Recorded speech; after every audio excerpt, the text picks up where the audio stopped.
multi-million dollars siya. Magbabayaran mo si Kaufman, di ba? That's the Kaya question. pala ako inubo ko si Kaufman.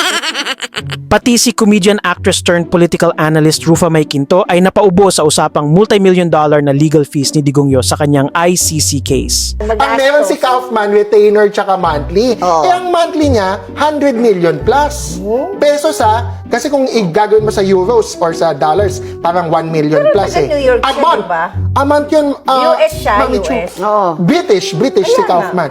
So, ang tanong kasi doon, how can the Dutertes afford to pay him? And by the way, wala siyang legal aid, walang Paano malalaman walang yan? free legal aid, hindi po siya subsidized. Hanggang ngayon, usap-usapan at palaisipan pa rin kung magkano ba talaga ang legal fees ng pamilya Duterte para sa defense team ng kanilang patriarch na pinangungunahan ng British-Israeli lawyer na si Attorney Nicholas Kaufman.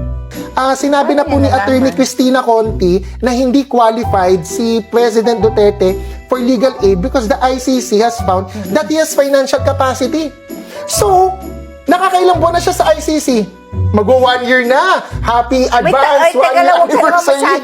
Nakakaawa naman siya. 12 months times 100 million Senior na. Pero, pesos. Hindi naman mahirap o indigent ang bilyonaryong pamilya Duterte. Hindi ba't si Digongyo mismo ang nagsabing para sa kanya, hindi mahirap kitain ang 5 bilyong piso? As far as we know, at this point, the Dutertes have not availed of the legal aid of the court.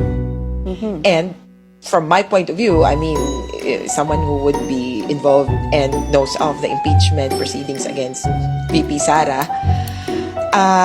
they are not entitled to legal aid of the court because they have money.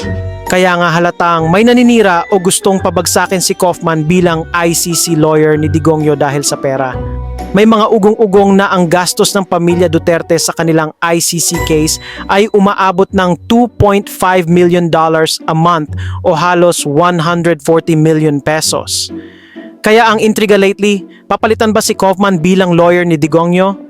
Because some people will kill just to get that high-paying gig. Just like our usual suspect na si Mima Hari Roque. Tinanong ko si dating Pangulong Rodrigo Duterte, sabi ko, exactly kung ano yung tanong ninyo, gusto mo ba palitan at hindi ka pa satisfied?